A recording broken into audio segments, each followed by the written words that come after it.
Terus juga surat Tabarakal Mulk dibaca setiap malam. Rasulullah bilang dalam hadis tentang surat Tabarak, hiya an-nafi'ah wal munjiyah min adzabil qabr. Itu surat Tabarak adalah manfaat dan penyelamat, memberikan manfaat di dalam kubur dan menyelamatkan orang dari siksa kubur. Dan Rasulullah bilang begitu berharap agar surat ini dihafal oleh setiap mukmin. Kan Syekhana Al-Habib Muhammad bin Abdullah Al-Haddar itu beliau waktu bacakan ini hadis, dia bilang kalau surat Tabarak tuh mu'nisa munjiah min adzabil qabr, bisa menyelamatkan orang dari siksa kubur. Terus beliau bilang majnun, majnun, majnun. Orang udah tahu nih hadis tapi dia nggak baca surat Tabarak, ini orang gila, gila, gila. Dia tahu surat Tabarak bisa nyelamatin dia dari siksa kubur, tapi dia tidur di malam hari sebelum membaca surat Tabarak. Baca surat Tabarak baru tidur. Kalau kagak, emang kita nggak mau masuk kubur? Emang kita nggak ada rencana meninggal dunia? Baca surat Tabarak setiap malam, surat Tabarak.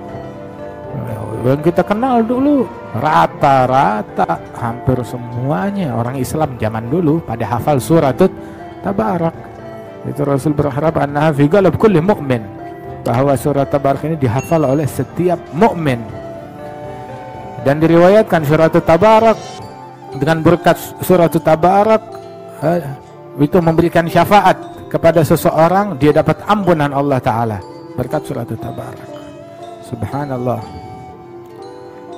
Rasulullah SAW juga tidak tidur di malam hari melainkan setelah baca Alif Lam Mim Sajdah dan Tabarakal Mulk. Tidak tidur melainkan setelah membaca Alif Lam Mim Sajdah dan Tabarakal Mulk. Di antara amalan yang diajarkan oleh guru-guru kita, dan ini yang kita saksikan selama puluhan tahun kita kenal Habib Umar, ini yang beliau baca, ini yang beliau lakukan, persis seperti amalannya Al-Habib Abdurrahman Al-Masyhur. Al-Habib Abdurrahman Al-Masyhur 35 tahun, 40 tahun tidak tidur melainkan selama 35 atau 40 tahun itu setiap kali salat ba'diyah isya dia baca rakaat pertama Alif Lam Mim Sajdah, rakaat kedua Tabarakal Mulk. Ba'diyah isya dia baca Alif Lam Mim Sajdah dan Tabarakal Mulk. Ba'diyah isya, nah itu yang dia lakukan. Malam hari Rasulullah tidak tidur melainkan setelah membaca Alif Lam Mim Sajdah dan Tabarakal Mulk. Begitu juga surat Ad-Dukhan, dikatakan man qara'a surat Ad-Dukhan fi lailah asbaha maghfuran lahu. Barang siapa yang baca surat Ad-Dukhan di suatu malam, maka ketika pagi hari dia bangun tidur sudah diampunin dosa-dosanya. Baca, ente mau gak ntar pagi bangun dalam keadaan diampunin dosa? Baca nih malam surat Ad-Dukhan. Banyak banget, dan gak punya waktu buat main handphone, waktunya banyak banget ya.